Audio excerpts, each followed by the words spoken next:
Iya, Pak. Ya. Selamat Oh, malam. Ya, selamat malam semuanya. Kita mulai ya sambil nunggu yang lainnya. Iya, Mungkin Pak. masih dalam proses online. Sudah ada 6 orang kita lihat ya. Hari ini kita pertemuan yang ke-11 ya. Semoga semuanya tetap sehat ya. Walaupun harus dikurung di rumah, kita belajar di rumah, belajar sendiri, tetapi tetap semangat ya. Dan tetap kita bisa berkomunikasi ya. Saya harap selama kuliah kita ini ya, kita belajar auditing 2 yang sudah materi yang diserahkan ke saya untuk ngajar ini, kalian belajar dengan benar-benar cermat. Kalau ada pertanyaan nggak apa-apa, kalian kirim email atau kirim WA ke saya untuk kita berdiskusi masalah apa yang kalian hadapi mengenai masalah auditing 2 ya. Hari ini kita akan membahas atau kita akan membicarakan belajar mengenai ekuitas dan notes payable atau hasil bayar. Ya. Seperti kita ketahui, ekuitas itu ada di sisi kiri, laporan posisi keuangan, ya.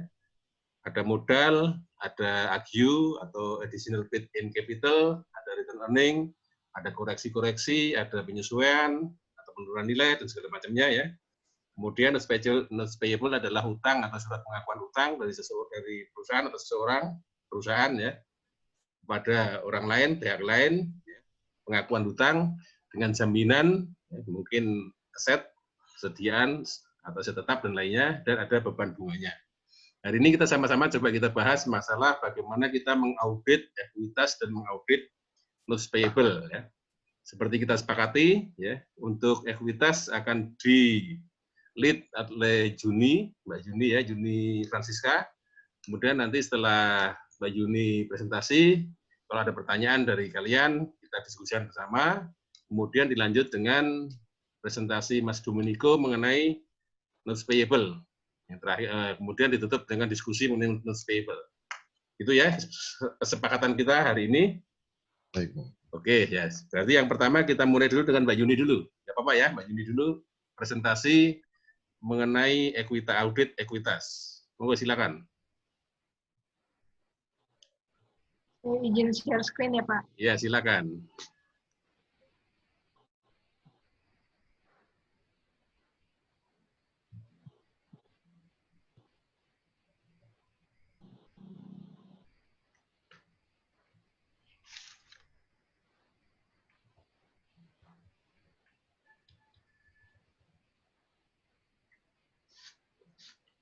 Udah mulai, Pak.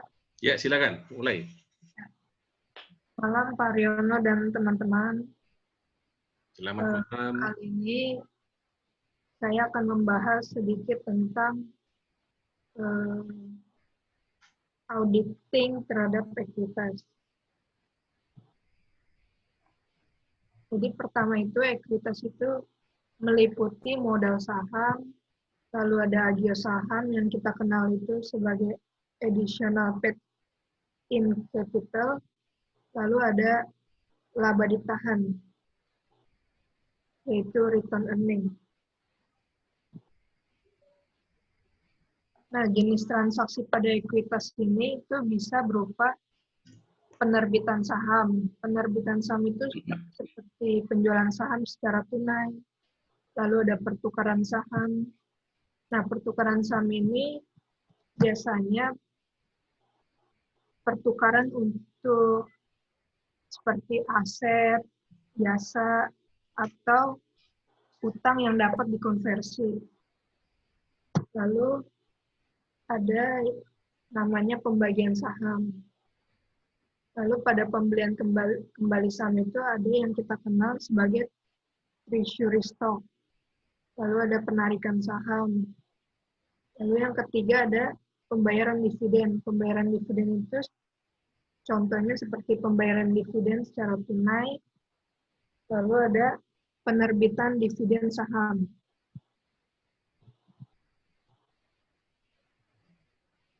Nah, saham ini bisa dipecah lagi menjadi saham biasa, saham preferen, dan agio saham.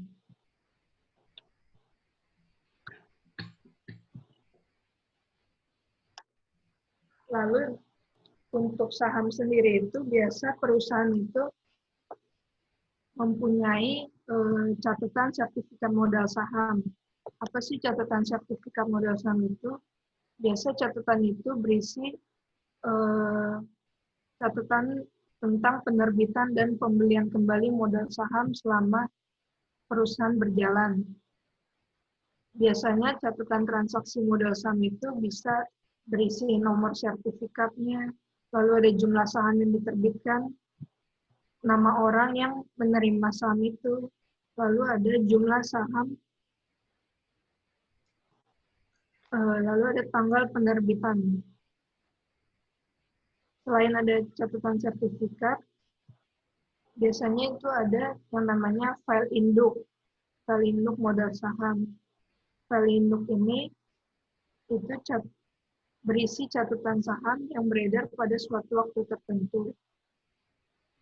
File induk ini berfungsi untuk mengecek keakuratan catatan sertifikat modal tadi, lalu mengecek juga saldo saham biasa dalam buku besar umum.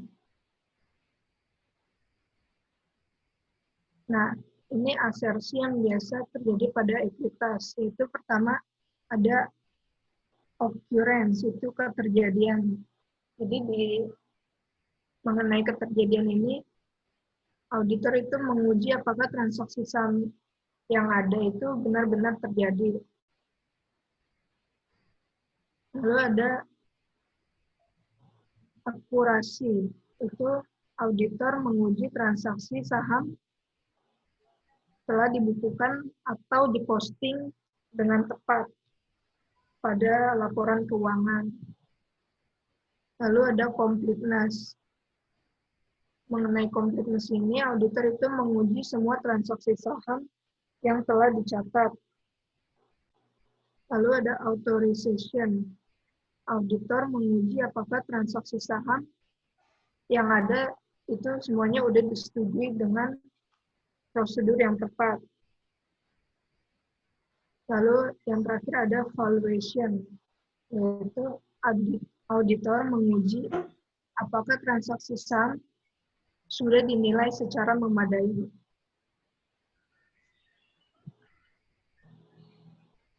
Lalu ada pemisahan tugas. Yang pemisahan tugas ini itu membedakan pertama orang yang bertanggung jawab menerbitkan, mentransfer, dan membatalkan sertifikat saham itu tidak memiliki tanggung jawab yang sama dengan pekerjaan akuntansi. Lalu kedua itu ada orang yang mengelola catatan pemegang saham itu independen terhadap pengelolaan akun buku besar. Yang ketiga ada orang yang mengelola catatan pemegang saham itu juga tidak memproses penerimaan atau pengeluaran kas perusahaan. Dan yang keempat ada pemisahan tugas itu seharusnya dibuat di antara persiapan, pencatatan, penandatanganan, hingga pengiriman cek dividen. Lalu untuk test of account ini, saldo awal itu dicocokkan dengan kertas kerja tahun sebelumnya. Jadi auditor itu memulai audit modal saham dengan mengumpulkan daftar seluruh aktivitas saham itu selama periode berjalan.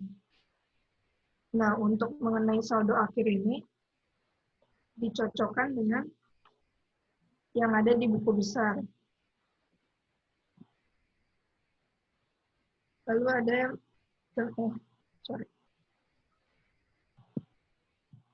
dividen. Dividen ini dibagi menjadi 3 transaksi lagi. Ada penerbitan dividen, ada pencatatan hutang dividen, lalu ada pembayaran dividen.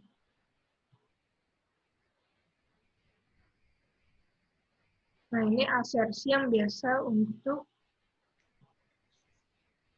transaksi dividen.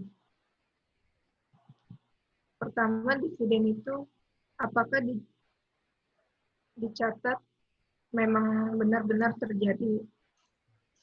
Lalu yang kedua itu, apakah dividen yang ada itu sudah diposting atau sudah dicatat di dalam laporan keuangan.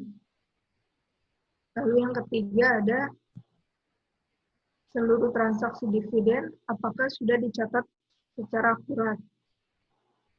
Yang keempat ada apakah dividen itu telah dibayarkan kepada pemegang saham yang ada. Lalu mengenai hutang dividen itu apakah sudah dicatat dan apakah yang dicatat itu sudah secara akurat. Lalu ada tentang terakhir ini mengenai laba ditahan.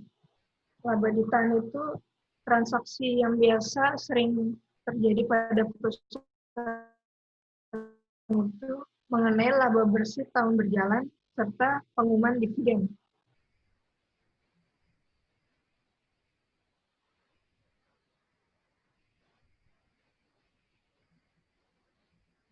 Sekian mengenai ekuitas dari saya. Silakan kalau ada pertanyaan.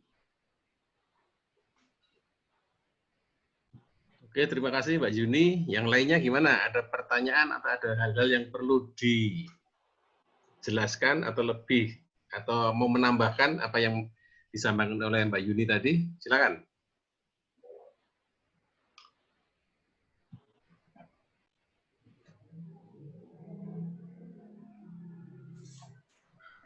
Pak, Ya. saya mau tanya yang tadi yang di bagian valuation itu kan tadi diperiksa secara memadai. Nah, itu maksudnya supaya kriteria memadai itu seperti apa gitu, Pak? Coba slide-nya yang tadi yang mana Mbak Yuni? Yang di depan. Balikin yang tadi yang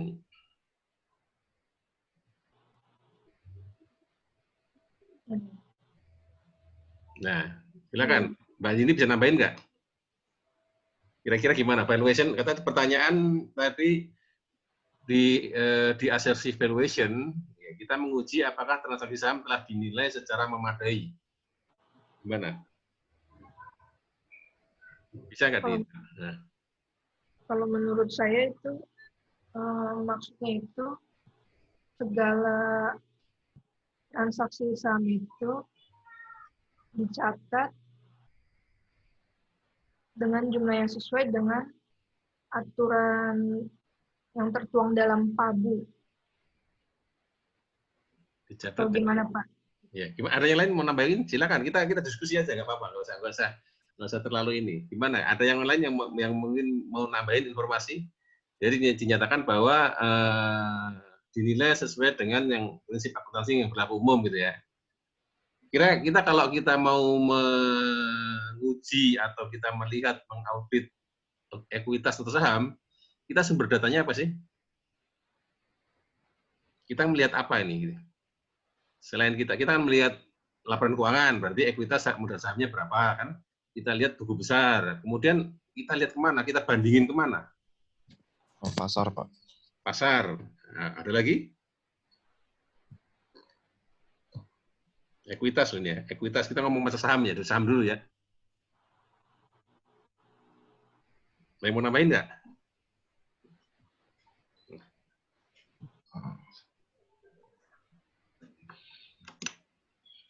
Mungkin bisa konfirmasi ya Pak ke pemegang sahamnya langsung. Konfirmasi ke pemegang saham bisa salah satu yang bisa kita lakukan. Konfirmasi ke pemegang saham.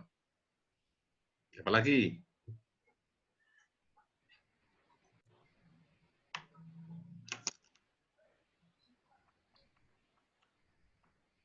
Nilai saham sendiri, nilai nominal saham sendiri itu sebenarnya buktinya apa kita lihatnya? Oke. Jadi pada saat suatu perusahaan didirikan, ya, dia kan menyatakan di dalam akte notarisnya, akte pendiriannya, kan pasti kan gitu kan? Perusahaan ini didirikan dengan modal saham sekian, sekian lembar dengan nilai nominal sekian, nah, itu salah satu sumber yang harus kita lihat. Jadi kita melihat segala dokumen legalnya, mungkin akta pendirian, mungkin kalau ada perubahan-perubahan aktenya, kita lihat di situ. Berarti nilai memadai ini harus kita bandingkan yang di laporan keuangan dengan buktinya kan. Dengan buktinya apa? Buktinya akte tadi, akte pendirian, anggaran dasar, anggaran rumah tangga, perubahan antar anggaran dasar dan segala macamnya kan itu dulu kan kita lihat. Ya.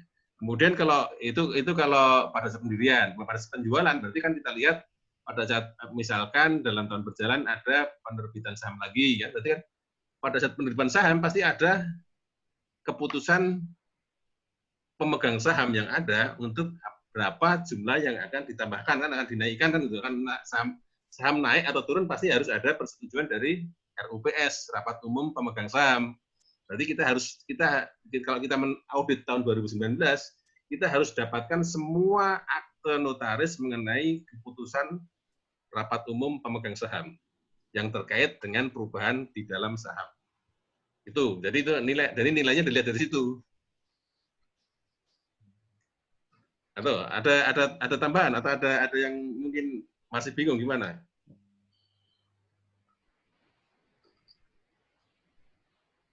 Kalau kita lihat dari saham kan, misalkan perusahaan itu kemudian setelah dia didirikan, kemudian dia go public, dia menjual sahamnya di bursa efek kan gitu kan.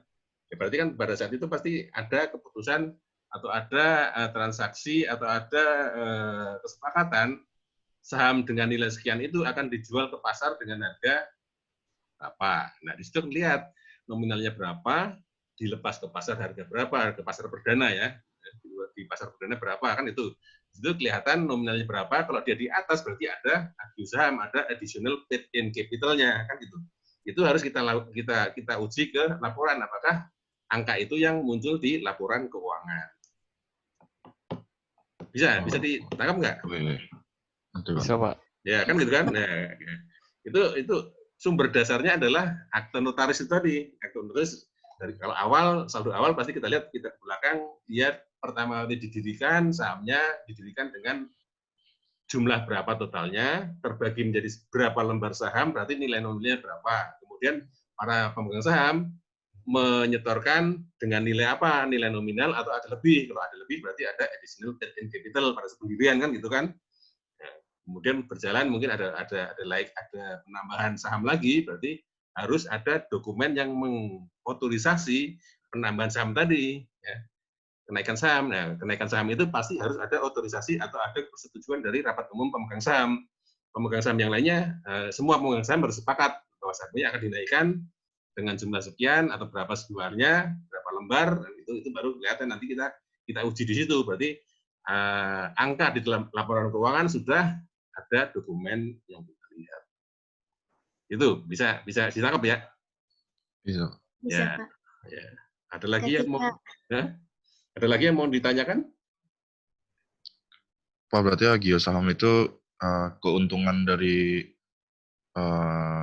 penjualan saham itu sendiri ya, berarti selisih antara yang kita jual dengan harga pasar gitu, Pak? Agio saham adalah ada lebih nilai dalam ini kalau nominalnya katakanlah pada saat pendirian itu nominalnya adalah 10.000, kemudian 10.000 per lembarnya, kalau itu 10.000 per lembarnya, kemudian dinaikkan dengan harga 12.000.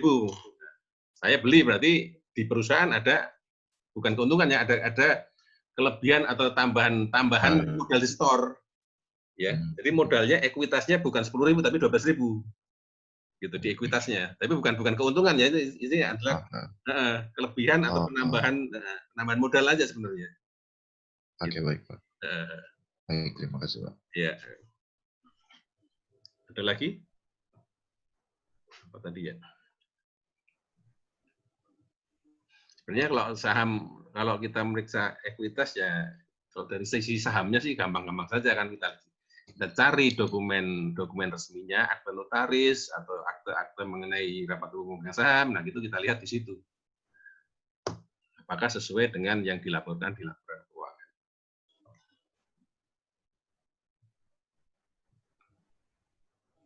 Ya, ada lagi? Coba lihat dari slide pertama Mbak Juni, coba kita lihat coba nanti mungkin saya lupa tadi ada yang ditanya tadi. Ya. Satu nih ya ada pertanyaan di sini ya, modal saham, akui saham tadi tambahan di atas nilai nominal ya. Apa ditahan return earning, oke. Lanjut lagi. Penerbitan saham, penjualan saham secara tunai, pertukaran saham. Pertukaran saham tadi ada konversi ya, konversi mungkin dari hutang menjadi saham atau orang mempertukarkan asetnya dengan sahamnya. Kalau saya mau masuk ke dalam perusahaan, saya menyerahkan mesin-mesin atau aset kemudian ditukar dengan saham. Pembagian saham. Pembagian saham ini gimana tadi Mbak Juni tadi maksudnya? So, pembagian saham itu kayak ini Pak, saham itu dipecah untuk Split ya, split off saham ya, di split ya, dipecah ya. Oke ya masalah split ya. Pak, saya mau tanya Pak. Ya. Yang pertukaran saham itu kan ada bisa ditukar mengenai utang yang dapat dikonversi. Ya. Nah, itu seperti apa ya utang yang dapat dikonversi? Nah, gini, jadi ada perusahaan yang mengeluarkan obligasi. Utang kan obligasi utang ya. Utang itu ada klausul bahwa pada saat jatuh temponya si pemegang obligasi diberi opsi untuk ya katakanlah dia akan menebus akan menerima pembayaran atas obligasi itu atau dia dikonversi menjadi saham. Ya, jadi obligasinya lunas tapi dia akan dapat saham gitu. Jadi konversi dari hutang ke saham gitu loh. Paham nggak? Jadi katakanlah ada PTA ngeluarin obligasi, saya beli obligasi ya, obligasi saya beli dengan harga 1 miliar kan gitu kan, tiap selama 10 tahun ya, 10 tahun saya terima bunga, di akhir jangka waktu obligasi, ada opsi yang menyatakan bahwa saya boleh mengkonversi obligasi itu menjadi saham. Berarti saya tidak lagi punya obligasi, tetapi saya punya saham di PTA itu. Gitu. Jadi di secara akuntansi digeser dari sisi kredit kewajiban ke sisi ekuitas. Jadi saya sebagai pemberi pinjaman berubah menjadi saya sebagai pemilik perusahaan karena saya jadi punya saham, gitu. Bisa paham nggak? Esensinya itu. Jadi esensinya saya tidak lagi menerima bunga dari utang-utang yang dipinjam oleh si PTA, tetapi saya punya saham di sana. Jadi nanti kalau ada pembagian keuntungan saya dapat dividen gitu istilahnya. Ibaratnya bayar utangnya pakai saham gitu ya, Pak? Ya, sama ya. Jadi kalau gampangnya gitu, gampangnya si PTA itu bayar utangnya pakai saham. Gitu. Oke. Ya, itu konversi ya, dikonversi dari utang ke saham. Oke, ada lagi yang belum jelas? Pembagian saham, treasury stock, penarikan saham, penerbitan dividen saham, pembayaran dividen secara tunai ya. Dividen bisa dividen saham sama dividen tunai ya. Oke, ada lagi? Next slide berikutnya coba.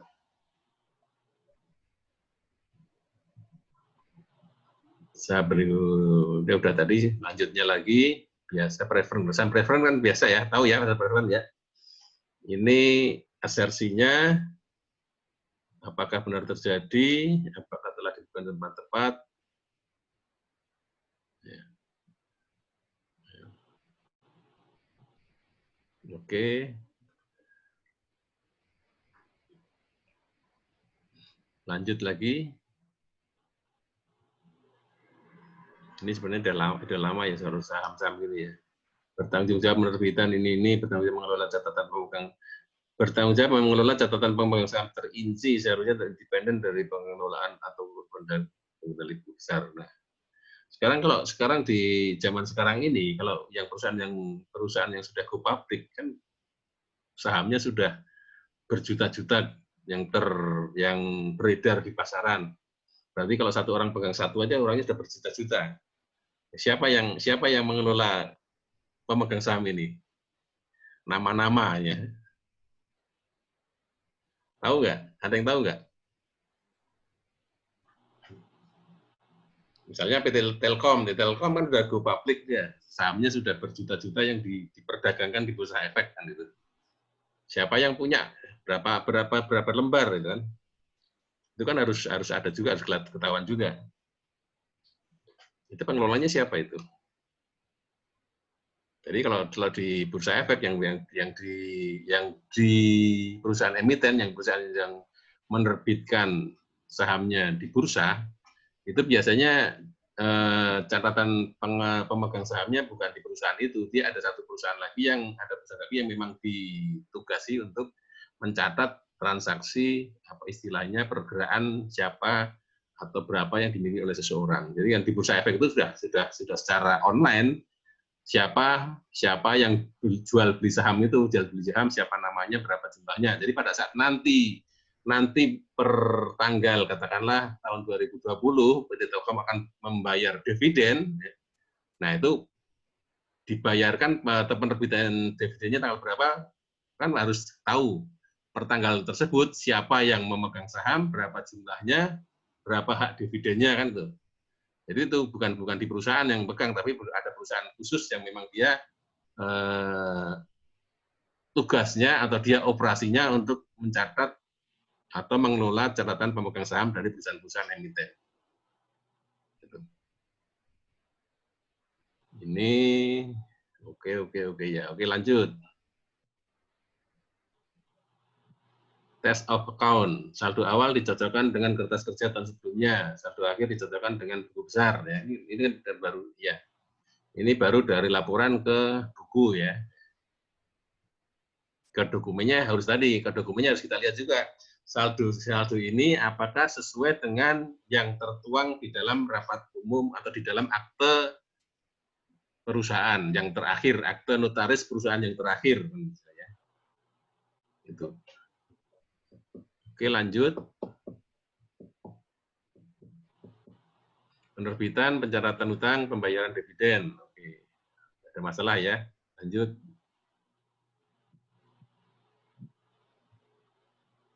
Asersi, dicatat memang terjadi, occurrence, kelengkapan, completeness, accuracy,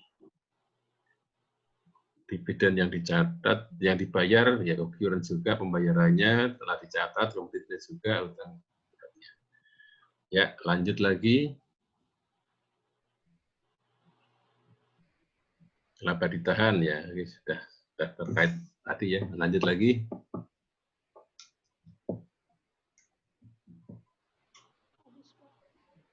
Nah, selesai. Ya.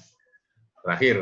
Ada pertanyaan sebelum kita berpindah ke topik berikutnya mengenai ekuitas ini? Saya mau tanya Pak, yang tadi Bapak jelasin yang perusahaan yang megang saham itu sama nggak Pak kayak bank kustodian Pak? Ya, bank kustodian. Oh, itu memang sama sebutan gitu. PT apa ya? Saya lupa saya. Kan ada KPI sama KSEI. Kustodian apa gitu, ada dua dia ya. Yang memang dia tugasnya itu dia semua saham-saham yang diperjualbelikan di efek dia kelola pencatatannya, pergerakannya gitu loh. Dijual ke siapa, dibeli siapa, itu ada PT Kustodian itu. Saya lupa namanya, KPI, kustodian saya lupa, KPI sama KSEI dia. Ya nanti kita carilah ya. Oke. Ya. Ada dua perusahaan yang terkait di situ. Jadi usahaan pendukung transaksi penjualan efek di bursa. Oke. Atau ada yang bisa nambahin? Yang biasa main saham? Saya sudah lama nggak main saham sih. Sudah lama nggak istilahnya nggak beli saham. Ada baiknya juga kalau kalian punya akun, kemudian coba bertransaksi di bursa efek ya. Kan ada kan akun-akun itu yang di pialang itu kan yang pakai istilahnya yang nasabah mahasiswa kan gitu kan, nggak terlalu besar ya. Kalau yang nasabah yang aslinya mungkin depositnya cukup besar juga ya. Kalau dulu saya buka itu minimal 10 juta buka, tapi kalau mahasiswa kalau nggak salah 1 juta atau 500.000 ada itu broker yang buka itu. sebagai latihan mahasiswa atau pelajar untuk bertransaksi di bursa efek. Gitu. Itu gimana sih Pak caranya kalau mau memulai main jual beli saham gitu? Nah, jadi harus ini. Apa kita harus punya modal awal dulu atau gimana sih? Ya, yang seperti saya bilang tadi, katakanlah ada modal awal kan, jual beli efek kan bukan langsung si pemegang, si yang punya uang beli saham kan tuh. Harus melalui broker, pialang, ya. Pialang yang ada di bursa efek. Ya. Katakanlah Mandiri Sekuritas, BNI Sekuritas, yang namanya sekuritas itulah. Ya. Kita harus jadi nasabah sekuritas itu dulu. Ya. Kita ya kayak kita daftar di bank, kita jadi nasabah bank, itu kita nasabah sekuritas. Ya. Kita ada nomor nasabah. Kita diwajibkan pertama ada setoran awalnya. Setoran awalnya kalau dulu saya buka dulu masih 10 juta ya. 10 juta, nah kita setorkan dulu ke sekuritas itu, kemudian kita dikasih semacam aplikasinya ya, ada aplikasi jual beli saham ya. Kalau saya pakai yang Mandiri itu Mandiri online tuh MOS Mandiri Online Sekuritas masalah ya. Di situ kita lihat ada pergerakan kita mau jual atau beli saham pakai online itu gitu. Dengan uang yang 10 juta tadi, yang kita kan sudah store 10 juta ke sekuritas. Ya. Kita beli saham pakai uang yang itu, kita jadi nasabahnya, katakanlah Mandiri Sekuritas, ya kita jual belinya melalui Mandiri Sekuritas. Ya. Katakanlah kita mau beli Telkom 10.000 lembar ya, kita tinggal itu beli, ya. Kita lihat harganya kan, kalau harganya cocok ya kita beli kan gitu.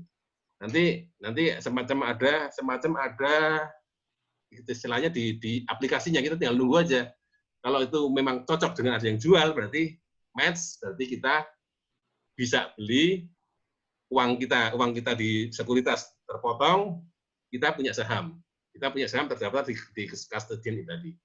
Demikian juga kalau jual, katakanlah tadi saya beli 10.000, mau saya jual 12.000, ya udah kita masukin aja di aplikasi itu. Saya mau jual Telkom 5.000 lembar dengan harga 10.000. Masuk ke aplikasi, masuk daftar tunggu dulu. Ada nggak pialang lain atau sekuritas lain yang mau membeli dengan harga itu kan gitu. Kalau ada match, berarti terjadi transaksi.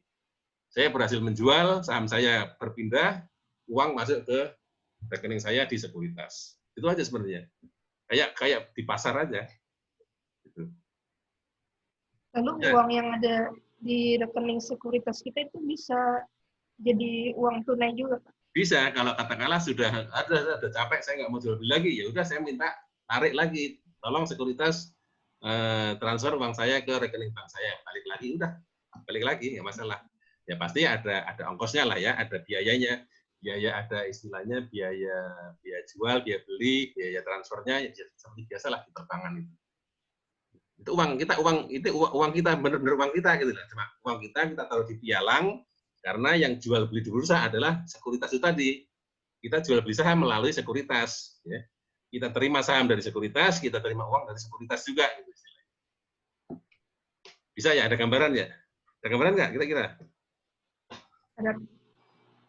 Pak, kalau reksadana itu sama kayak saham, maksudnya jual beli saham biasa nggak sih Pak? Ya kalau reksadananya dijual belikan di bursa ya hampir sama. Cuma reksadana itu kan derivatif ya. Jadi reksadana ini gini, jadi ada manajer investasi ya gitu istilahnya yang ngeluarin reksadana. Sebenarnya reksadana itu adalah di dalamnya dia itu reksadana itu dia jual beli saham gitu ya. Gitu. Jadi dia kayak bagian dari penjual sahamnya gitu, Pak. Iya. Gitu. Jadi reksadana ya dia kan seperti mengelola dana investasi ya. Saya beli reksadana dari si PTA kan gitu kan. Sebenarnya uang saya di situ di reksadana itu oleh si manajer investasi di sana, dia jual belikan saham di bursa efek gitu. Nanti keuntungan atau kerugiannya ya nanti masuk ke tempat saya kan itu, ke tempat pemegang reksadananya sendiri. Iya, Pak. Iya, jadi hampir sama, cuma itu ya, kalau itu kan mereka sudah manajer investasi kan sudah ada pengalaman, sudah ilmu, sudah ada ininya kan gitu. Sehingga jadi mereka yang mengolah gitu ya, Pak? Ya, mereka yang mengelola, ya betul. Ya. Kalau tadi yang saya ceritakan awal tadi, kita benar-benar pure kita jual beli saham sendiri gitu ya. Jadi kita lihat sendiri pergerakannya, kita katakanlah kira-kira PT Antam ini kira-kira istilahnya harganya akan naik dulu, akan terus naik ya, udah beli aja dulu Antam kan gitu, biarin dulu lah. Kalau sebagai saran saya ya, kalau kita yang nggak terlalu banyak ngerti itu ya kita jual beli saham yang untuk long term aja, jangka panjang, jangan jangka pendek. Jangka pendek kita nggak tahu, kita kadang-kadang pasti akan kalah, kita istilahnya kita rugi. Ya. Jangka panjang, insya Allah pasti harganya naik. Ya. Tapi nggak apa-apa kalau memang mau niatnya belajar jual beli ya nggak masalah sih. Ya. Saya dulu saya juga kalau lagi pengen belajar itu ya tiap sehari sekali saya lihat kira-kira yang bergerak naik sama mana kan gitu kan. Kira-kira naik terus enggak, kalau naik terus saya mau beli kan gitu kan. Kalau yang turun saya punya turun ya saya jual kan gitu ya.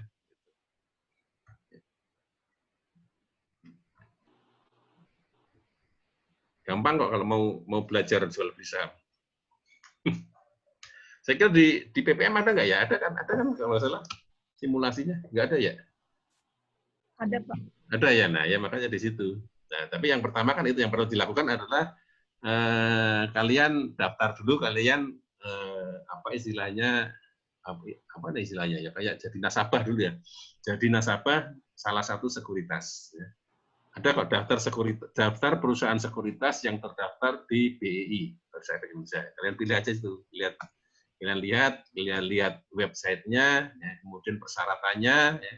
Ada persyaratan yang memang untuk investor, ada persyaratan yang untuk mahasiswa, untuk pelajar ada juga ya. Kalau mau belajar ambil yang mahasiswa atau pelajar aja lah. Dulu kalau mahasiswa aja juga kadang-kadang saya saranin gitu, kalau yang nggak ada yang akun mahasiswa atau pelajar ya udah kalian bersepuluh patungan aja lah kan gitu. Patungan 10 satu orang berapaan kan, kalau 10 juta bagi 10 kan 1 jutaan kan. Atau kalau yang ada yang 500 satu orang 500.000 yang 10 orang yang 50-an kan gitu kan, masih nyandak lah, masih kepegang lah. Kemudian dari angka itu daftarin di sekuritas. Di sekuritas, kemudian cobalah main jual beli saham di aplikasinya kan gitu kan, yang jual beli kan gitu. Sekedar tahu aja nggak masalah kalau saya belajar aja belajar di pasar modal. Gitu. Oke, ada pertanyaan lagi? Kelihatannya pada berminat jual beli saham ini. Lumayan Pak uang jajan. Iya. Nambah ilmu aja sih kalau ya. Iya, betul Pak. Nambah ilmu juga kalau memang ada uang yang kira-kira nganggur ya dibeliin saham aja yang kira-kira perusahaan-perusahaan yang cukup bagus lah. Jangan perusahaan-perusahaan yang ini. Kalau kemarin perusahaan-perusahaan yang jatuh itu perusahaan pertambangan itu, batubara hancur semua itu. Untung saya nggak punya di situ. Ya. Oke, ada lagi pertanyaan? Kalau nggak ada bisa kita lanjut ke topik berikutnya. Cukup Pak. Cukup ya, oke. Kalau cukup, mari kita lanjut lagi dengan topik kedua, notes payable. Ini juga nggak banyak ya. Mungkin notes payable agak sedikit sama dengan utang jangka panjang juga ini ya. Monggo silakan Mas Domenico. Baik Pak.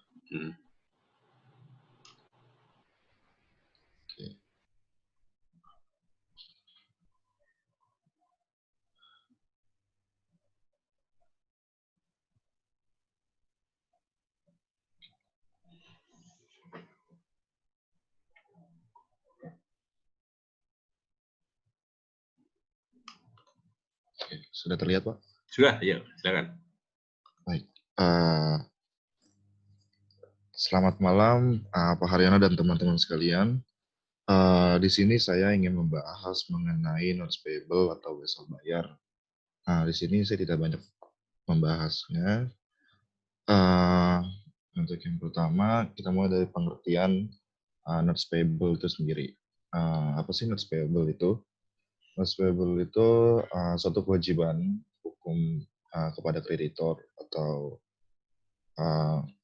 orang yang memberikan pinjaman yang mungkin dijamin atau tidak dijamin oleh aset dan mengenakan bunga.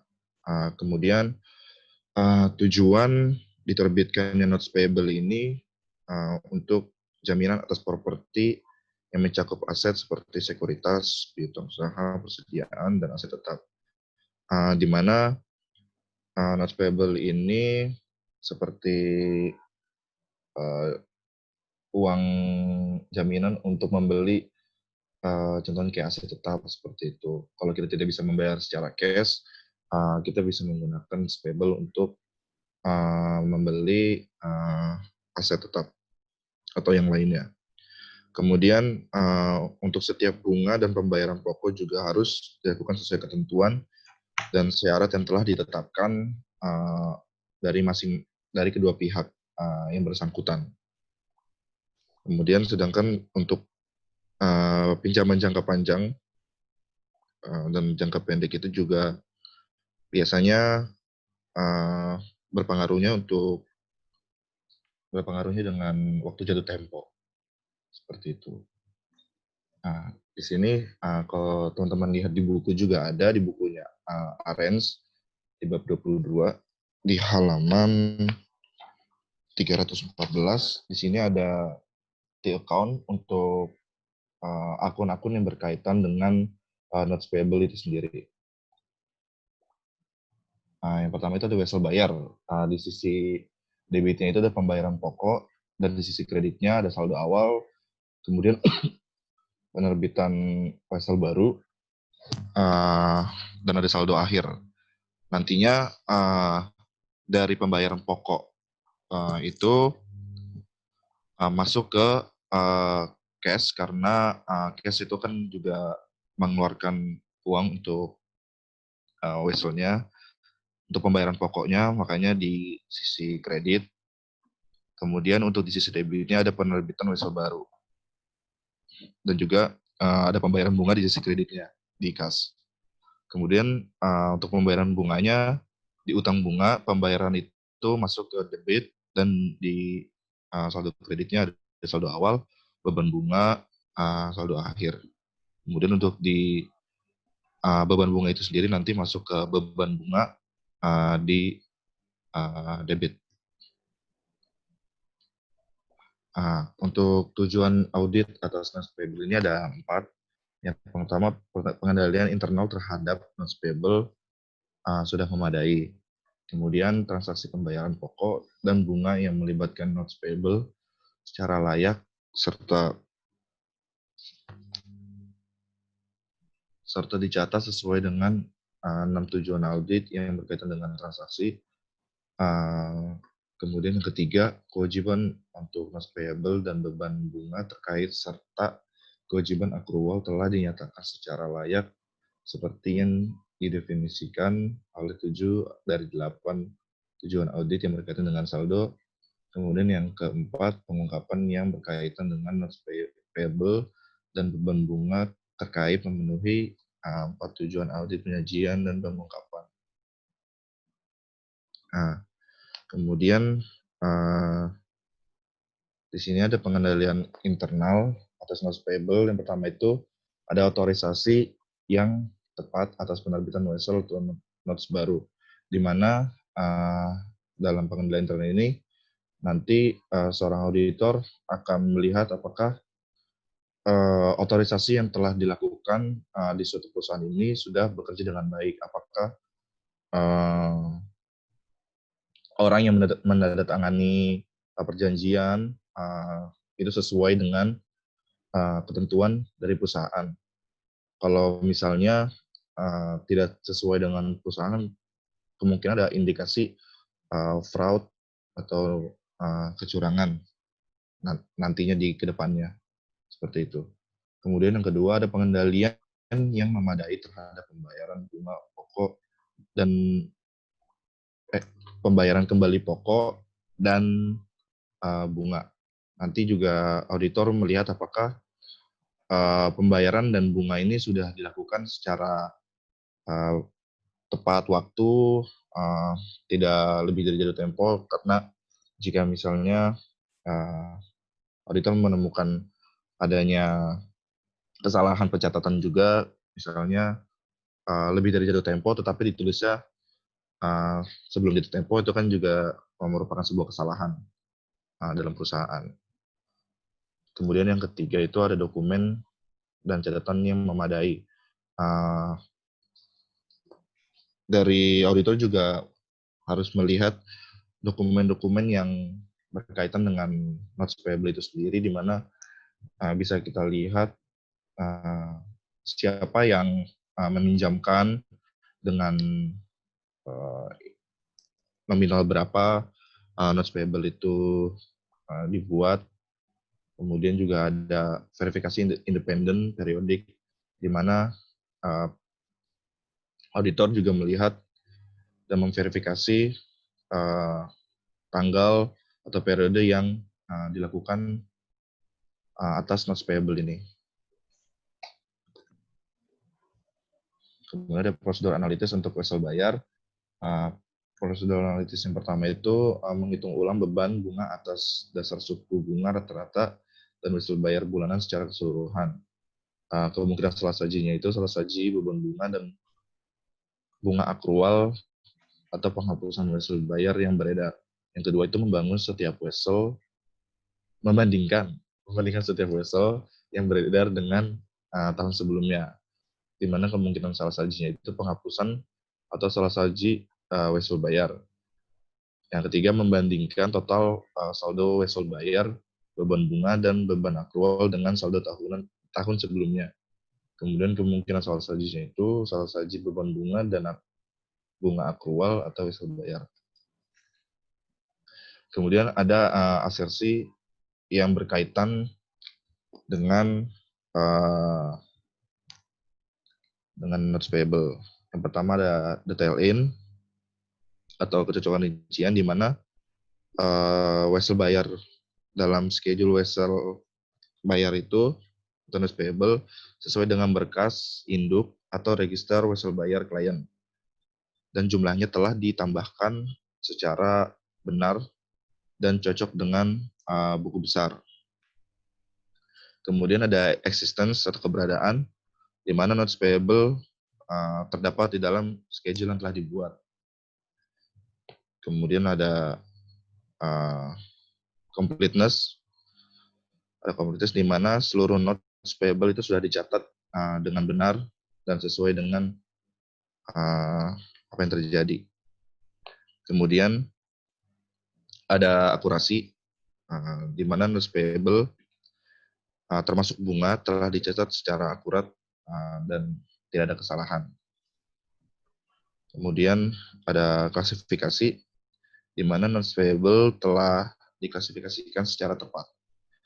Kemudian ada pisah batas, untuk pencatatan transaksi ini dilakukan dalam periode yang tepat, sesuai dengan tanggal di mana notes payable itu dibuat, dan nantinya pada akhir pembayaran untuk pelunasan. Kemudian dari ada right, di mana right ini juga nantinya berhubungan dengan hak untuk dari peminjam untuk membayarkan hutangnya ke peminjam, yang meminjamkan. Nah, kemudian untuk tujuan audit yang berkaitan dengan saldo itu, yang paling penting dalam wesel bayar itu ada dua, di mana kelengkapan dan keakuratan. Di mana untuk kelengkapan wesel bayar yang ada telah dicantumkan. Yang kedua, wesel bayar dalam schedule telah dicatat secara akurat. Sekian presentasi dari saya. Terima kasih. Oke, terima kasih Mas Domenico. Silakan yang mau bertanya atau mau menambahkan.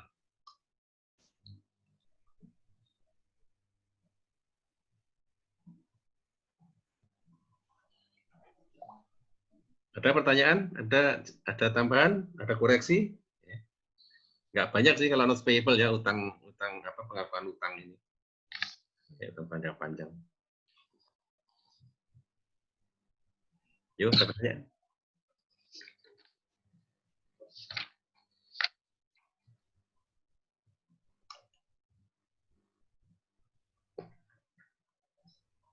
Silakan kalau ada pertanyaan. Kalau nggak ada, coba masuk dari slide pertama dulu, kita lihat, kita review dulu awal ya.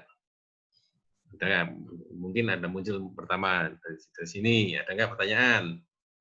Pengertian notes payable adalah kewajiban hukum kepada kreditor, kewajiban si perusahaan untuk membayarkan sejumlah uang kepada kreditor. Mungkin kewajiban itu dijamin dengan aset atau tidak dijamin. Ya. Dan yang jelas dia mengenakan bunga, ada bunganya. Oke. Ada pertanyaan? Makanya lanjut. Slide kedua. Ini adalah alur informasinya ya. Wesel bayar dan akun bunganya. Wesel bayar kalau dia terbit, ya kita si perusahaan merepresentasikan, mengatakan bahwa dia wesel, berarti ada kasih bank masuk, ada kredit wesel bayar. Kalau bayar pembayaran pokoknya, berarti kasih banknya keluar, debitnya wesel bayar. Kemudian bunga, ada bunga, berarti pada saat jatuh tempo bunganya muncul utang bunga. Ya. Utang bunga muncul, utang bunganya kredit, debitnya beban bunga. Ya. Pada saat pembayaran, ya berarti utang bunganya berkurang, debit, kreditnya kas atau bank. Ya.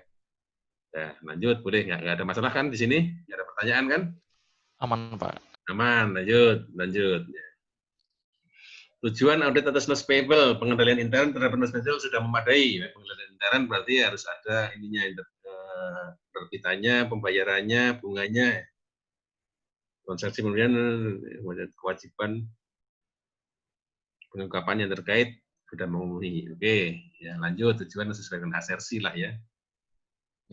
Ya, coba lanjut. Nah, otorisasi yang tepat atas penerbitan wesel ya berarti harus ada otorisasi dari pihak atau manajemen yang memang berhak ya, berhak mengeluarkan atau apa istilahnya menimbulkan hutang pada perusahaan. Pengendalian yang memadai terhadap pembayaran kembali pokok dan bunga. Jadi pastilah ya kita harus lihat apakah pengendaliannya terhadap pembayaran bunga dan akru bunganya sudah memadai asesmennya. Dokumen atau cara gimana? Saya tadi salah jelasin Pak kayaknya Pak, yang verifikasi. Kan tadi saya bilangnya tuh mengenai waktu gitu ya Pak. Sebenarnya kayak untuk apa sih namanya kayak menghitung ulang kembali gitu Pak. Jadi verifikasi lagi apakah kayaknya catatan-catatan yang tentang notes payable ini sudah benar adanya atau tidak gitu kayaknya. Bukan waktunya gitu. Iya. Untuk menghitung ulang gitu. Menghitung ulang ya. Kita sebagai auditor ya kita punya kewajiban untuk hanya mengambil sampel, menghitung ulang apakah perhitungan yang dibuat oleh si manajemen sudah akurat, sudah benar kan gitu kan. Terutama kalau di accrue kan, ada accrue kan katakanlah bunganya dia jatuh tempo bulan Oktober kan gitu. Setiap bulan Oktober kan kita harus jatuh tempo harus dibayar kan gitu. Begitu Desember kan kita harus accrue bunga 2 bulan. Nah itu sudah di accrue belum kan? Itu kan harus di accrue oleh perusahaan 2 bulan beban bunga kan, beban bunga utang bunga 2 bulan kan istilahnya. Nah itu harus kita accrue apakah perhitungan dari si manajemen sudah benar kan gitu, sudah akurat, accuracy-nya sudah memenuhi kan itu ya. Oke lanjut. Ini prosedur analitisnya ya kita menganalitis atau membandingkan rasio-rasionya atau ada membandingkan, menghitung ulang beban bunga dan hasil perbandingan analitis saja lah ya. Oke. Kemudian asersi, detail tie-in, berarti harus apakah detailnya sudah tie-in dengan pengendalinya laporan. Ya, sudah cocok. Laporan di posisi keuangan sudah cocok dengan buku pengendalinya, sudah cocok dengan buku-buku pendukungnya. Existence, berarti menguji apakah benar utang atau wesel bayar yang di laporan keuangan adalah ada, benar ya, muncul ya. Cut off, berarti cut off tadi saya bicara masalah cut off mungkin di accrue bunganya, benar kan? Desembernya harus ada accrue-nya. Completeness lengkap ya, tadi existence sama completeness harus ada ini ya. Existence harus apa yang dilaporkan di laporan keuangan benar-benar ada, harus diuji. Kemudian kita harus menguji juga apakah yang dimiliki sudah dilaporkan di laporan posisi keuangan juga. Jangan sampai ada wesel bayar atau utang yang tidak dilaporkan kan, berarti itu asasi completeness ya. Kemudian klasifikasi, berarti klasifikasi kita melihat apakah benar dia klasifikasi di jangka pendek, jangka panjang. Accuracy, akuratan, hitung bunga sama itu tadi ya. Right, nah ini right ini yang mungkin perlu diluruskan dikit Mas ya. Kita kan audit di vessel buyer. Vessel buyer itu kan posisi kredit, posisi kewajiban. Jadi asersinya bukan right. Asersinya adalah obligation, kan ada right and obligation. Kalau right itu asersi untuk aset, hak kepemilikan aset oleh perusahaan. Berarti kita menguji asersi right berarti. Tapi kita kan menguji pos kewajiban, pos utang, ya berarti asersinya asersi obligation. Apakah benar vessel buyer yang dilaporkan di laporan posisi keuangan benar-benar kewajiban si perusahaan, obligation-nya gitu, bukan right-nya, obligation-nya gitu. Bisa ditangkap ya? Bisa, Pak. Antara perbedaan asersi right sama asersi obligation. Iya, pasti sangat seperti Pak. Itu dua sisi gitu. Kalau kita mengaudit aset, berarti kita menguji asersi right-nya, menguji asersi haknya. Apakah yang dilaporkan di posisi keuangan benar-benar hak si perusahaan? Tapi kalau kita mengaudit sisi kreditnya, kita mengaudit sisi hutangnya, berarti kita menguji asersi obligation. Apakah yang dinyatakan di laporan posisi keuangan benar-benar kewajiban si perusahaan? Nah, gitu ya. Ya, ditangkap itu ya. Nanti mungkin bisa dimodif lagi ininya slide-nya. Ya. Bisa ditangkap kan? Yang lain bisa nangkap juga kan? Yang maksud saya, jangan sampai kita keliru menguji asersi gitu maksud saya. Gitu. Oke, slide selanjutnya. Selesai. Ya, kan itu aja kan? Nggak banyak ya. Gimana? Ada pertanyaan? Ekuitas tadi sudah selesai. Notes payable ya. Atau hutang, itu hutang panjang nih ya.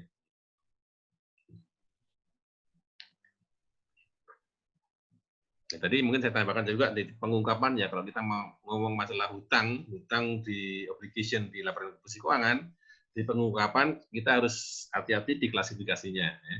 Mungkin satu hutang di laporan keuangan harus diklasifikasikan terpisah, katakanlah hutangnya totalnya 10 miliar. Ya.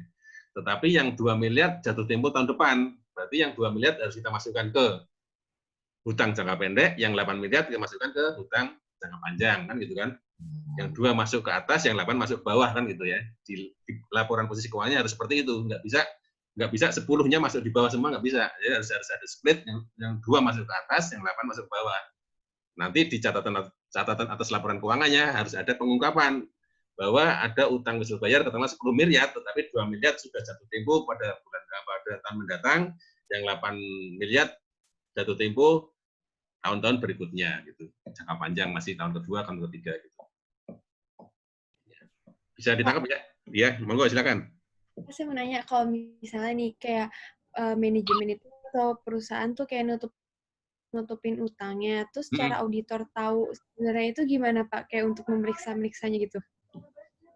Ya pintar-pintarnya auditor, karena itu kan ditutup-tutupin kan, mungkin kalau dia ada utang berarti ada sisi debitnya yang juga ditutupin juga kan gitu kan. Ya.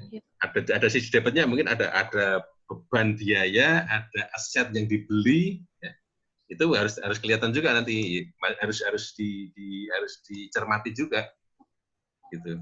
Jadi dua sisi, kalau kita mau melihat hutang aja nggak bisa, kita harus melihat dua sisi. Kalau dia hutang ditutupi, pasti ada aset yang ditutupin atau ada beban yang dihilangkan gitu.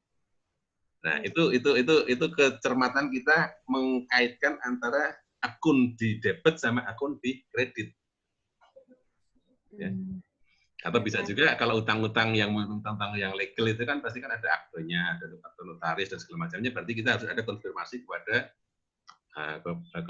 kepada pihak-pihak yang berrelasi dengan atau pihak-pihak yang terkait dengan perusahaan. Katakanlah kita pasti ada konfirmasi ke notaris, kita konfirmasi ke penasihat hukum, kita konfirmasi ke bank. Kan mungkin dia utang bank tapi nggak dimasukkan ke posisi keuangan, kan bisa juga.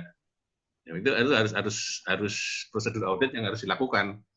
Jadi banyak sekali yang mungkin bisa secara tidak sengaja atau secara tidak langsung bisa mengungkap hal yang itu. Makanya ada prosedur audit yang memang harus dilakukan, gitu ya. Salah satunya tadi ada prosedur audit konfirmasi ke bank, konfirmasi ke kreditor. Itu salah satunya adalah untuk menangkap atau mengidentifikasikan ada atau tidaknya kewajiban atau hutang yang tidak dicatat atau tidak dilaporkan di dalam laporan posisi keuangan. Ya, selama kita sudah melakukan semua prosedur itu dan ternyata ada yang gagal nggak tertangkap, ya nggak masalah. Selama kita melakukan audit kita sesuai dengan standar, ya, semua dilakukan dengan baik, tetapi ternyata tidak juga teridentifikasi, ya memang risiko auditnya di situ. Risiko tidak terdeteksinya salah saji, ya. Audit risknya di situ kan itu.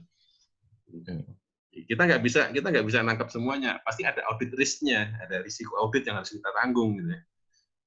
Ada risiko bahwa ada salah saji atau ada salah penyajian yang tidak teridentifikasi pada saat dilakukan prosedur audit yang standar.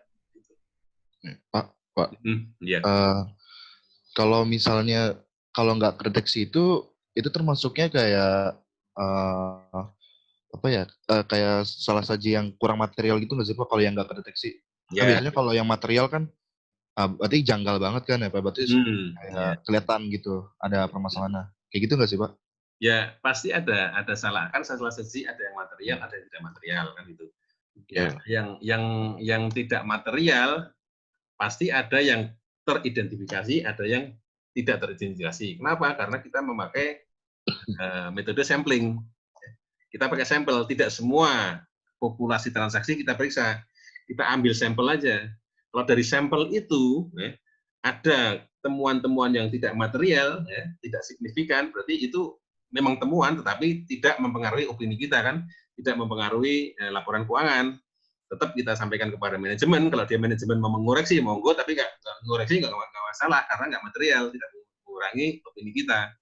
Tetapi kalau dia dari sampel itu kemudian ada yang signifikan material, kita harus sampaikan kepada manajemen. Ini loh ada temuan yang besarnya sekian material kan gitu. Manajemen harus mengoreksi. Ya, kalau manajemen tidak mau mengoreksi berarti berpengaruh ke opini. Opininya kita akan turun, kualifikasi atau mungkin tidak memberikan pendapat kan gitu. Tapi kalau manajemen mau mengoreksi berarti opininya tetap bisa wajar dengan tanpa pengecualian kan gitu. Tapi kan ini sampel ya. Hal-hal yang di luar sampel kan mungkin terjadi. Mungkin ada katakanlah salah saji, ada mungkin kecurangan yang tidak terdeteksi karena kita nggak ngambil sampelnya. Itulah audit risk kita, itulah risiko kita kan gitu ya. Karena kita mengambil sampel. Makanya hati-hati dalam mengambil sampel. Kita harus yakin bahwa sampel yang kita ambil itu bisa mewakili semua transaksi, semua populasi kan gitu kan. Gitu ya. Dari sampel ini kita bisa mengambil kesimpulan untuk semuanya kan gitu. Selama kita menggunakan atau kita melakukan prosedur audit itu, mengenai sampelnya kita bisa pertahankan, kita nggak salah. Karena memang kita pakai sampel kan itu. Tapi kalau kita tidak bisa mempertahankan metode serta mempertahankan penghitungan pengambilan sampel kita, auditor akan dianggap tidak profesional. Kita akan salah karena kita tidak melakukan prosedur audit sesuai dengan standar. Sehingga ada salah saji atau kecurangan yang tidak terungkap. Itu kesalahan, kita tidak bisa mempertahankan mengapa kita mengambil sampel ini. Jadi bisa ditangkap ya. Ya. Memang ada resiko di auditor pasti ada resiko bahwa ada salah saji yang tidak teridentifikasi, ada salah saji yang tidak kita bisa kita ketahui. Kenapa? Karena kita pakai metodologi sampling, sampel, gitu loh. Kalau sampelnya benar, metodenya benar, jumlahnya benar, bisa mewakili semuanya. Mudah-mudahan itu bisa mewakili semuanya populasi. Ya. Aman ya itu. Gitu ya, bisa ditangkap ya? Bisa, Pak. Iya. Terima kasih, Pak. Oke, ada lagi yang mau bertanya?